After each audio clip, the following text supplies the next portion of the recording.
mali. 3 centimeters. Snow. Buti na lang ano ko.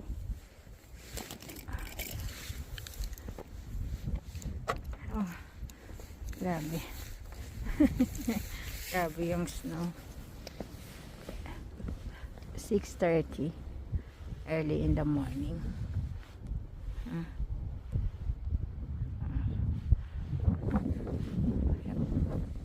Pasok na tayo.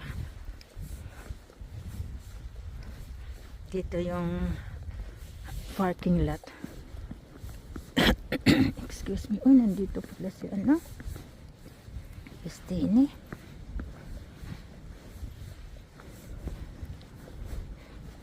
Mayroon din doon sa taas, pero dito talaga kasi pag may ano doon, ambulan. Ano?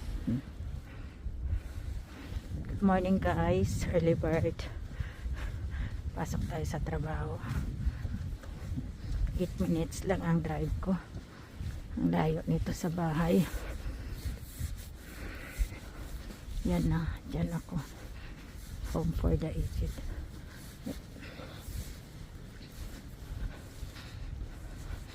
Nagtatrabaho. Ganda dito. Ang saya.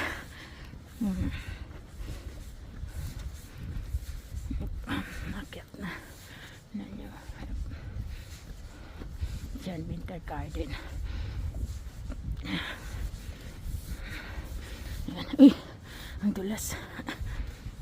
Magsiserve ng almusal. Ang dulas.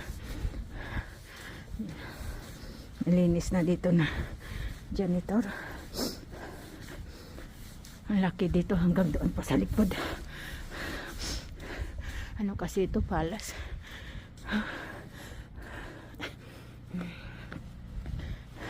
Dito pwede din mag-park. So, pasok na.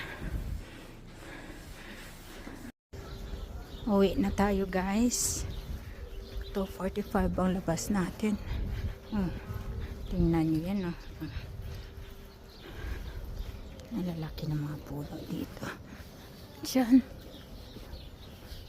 So, inaano nila ito ng asin para ma-tunaw yung snow, para hindi tayo madulas, kasi pag ang snow ay magtigas, nako, madulas yan, mag-ice na pag naapakan mo, nako. Ayan. Dito tayo sa parking lot, dito na part. Ayan. So, kutsi ng mga kasamahan ko yan dyan. So, ayan. Ayan doon sa taas. So, ito yung kutsi ko. Oh, at buksan natin. Friday. Wala tayo pasok bukas. Lagay natin sa puwet. Kasi magdaan pa tayo sa grocery. Diyos ko, ang boats ko napuno na. Oh my goodness. Hindi ko so, nalaglag yung ano ko, plastic ko nalagayan ng uniform ko na labahan.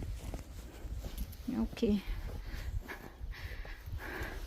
Okay guys, thank you so much sa pagsama nyo sa akin.